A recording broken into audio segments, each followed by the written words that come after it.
Let's continue our coverage of what happened in 2022 in the world of Canadian mixed martial arts as we are looking today at the best events of the year. This is another category where I tried to keep it really statistical, and I think I need to get into the methodology a little bit here. I use zero point 0.5 decimals too, so 0, 0 0.51, 1.5, and that means that a 2.5 out of 5 is a perfectly good fight for me.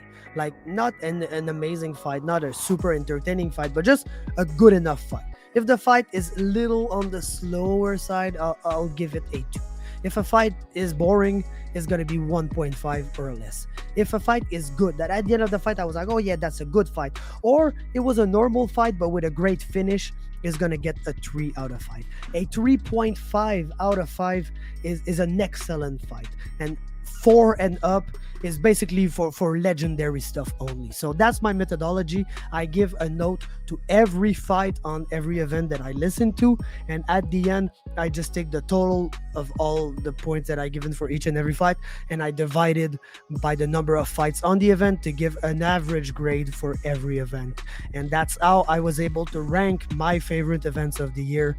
There were plenty of amazing events, so I'm gonna begin with some honorable mentions. I got 5 of them, and then we're gonna move on to the top 10. BTC 14, BTC 16, PFL 73, Fight League Atlantic 5, and BFL 72. And at number 10, with an average grade of 2.81 out of 5, we've got Unified MMA 45. This event took place on May 27th in Edmonton, Alberta, and was headlined by 3 title fights.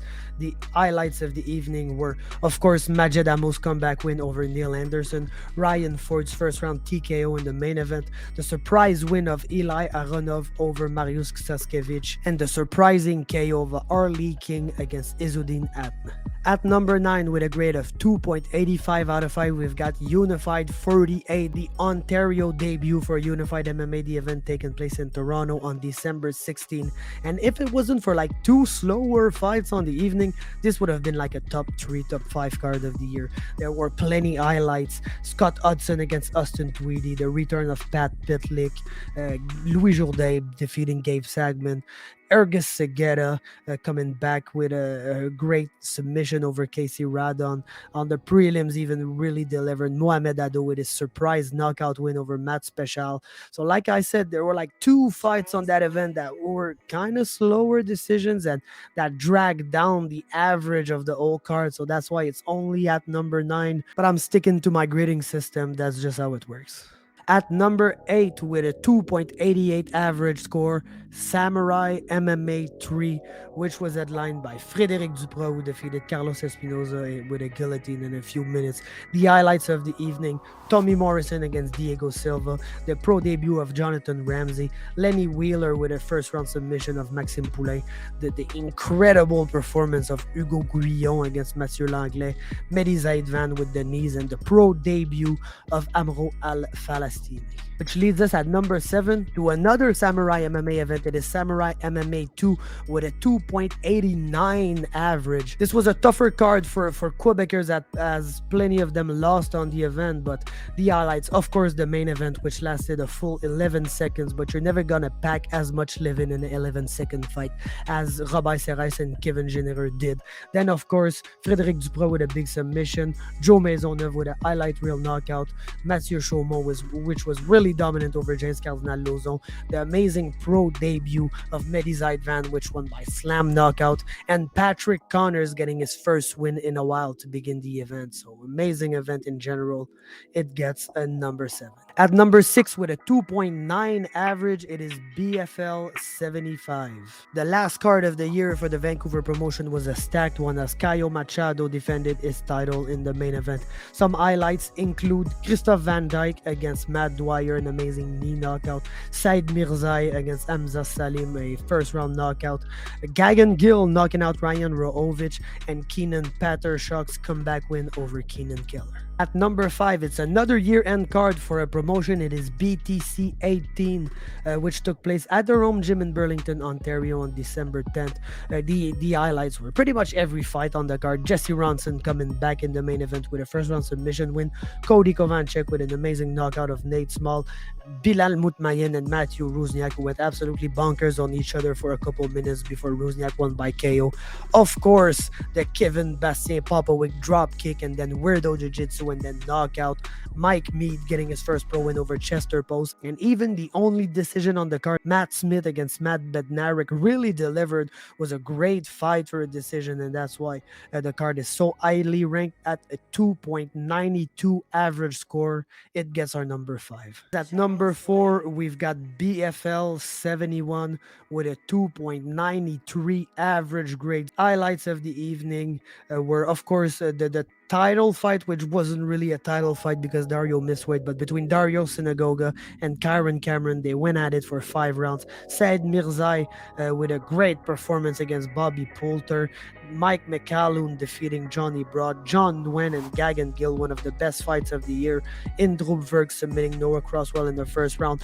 Matt Lepper and Damon Marlowe, another very underrated fight this year, took place on this event, as well as the pro debuts of Mani Alefnawi and Amin Al Malik, which absolutely went at it in a good back and forth fight. So one of the best events of the year, and it has the same grade as our number 3 Unified MMA 43 at 2.93 average score. And I gave the edge to the Unified event here because like they had the same score, but the name value, the star power on the Unified card was greater than the one on the BFL card, as we've had Shane Campbell, Cal Prepelec, a dream fight in the main event, which absolutely delivered.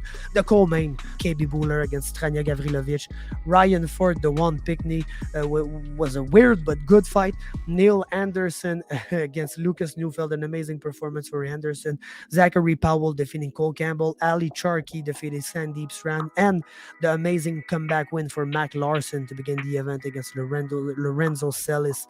So I just gave the edge to Unified here for number 3. And that leads us to our number 2. The 2 only cards that got higher than 2 point something, as we've got an even 3 average score here for this event, which I could have put first, but people would have told me, man, you're a biased fuck. You do commentary for Samurai, so of course you're gonna put Samurai first. So for you guys to shut up, I put them second. Samourai MMA 4, which took place at Club Soda in Montreal. Only 6 fights on the event, and that's maybe why I put the other event before Samurai, because there were more fights on the other event and they were able to deliver in the same way, even though the other card had more fights. But yeah. Of course, some of the highlights: Rabbi Serez, Guillaume de Lorenzi in the main event. Jonathan Ramsey absolutely burning the house down against Irving Molina.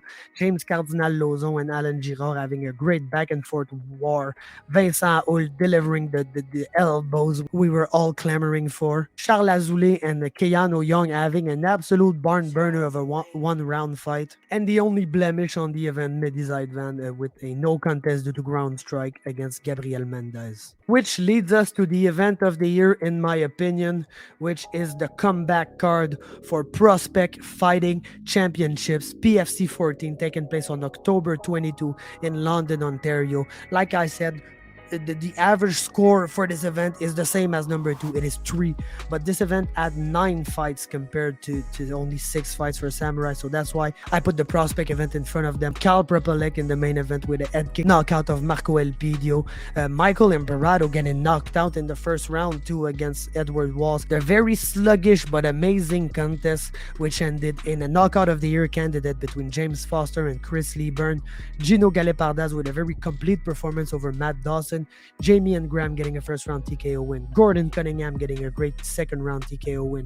Pat McInnes getting his first pro win against Joe Dawson, and Josh Martinyuk starting the night off with a wicked submission over Mario Vorka. So Prospect Fighting Championships is back. They were one of my favorite promotions in Canada before the COVID pandemic. I was wondering if they were ever gonna come back, and they came back in 2022. Only delivered one event, but it was the event of the year for me. PFC 14 gets the crown. And this is it for our event of the year list. I hope you enjoyed the video. Please leave a like if you did. interested, please subscribe if you want to, and stay tuned for what's next because there's more lists coming your way very soon.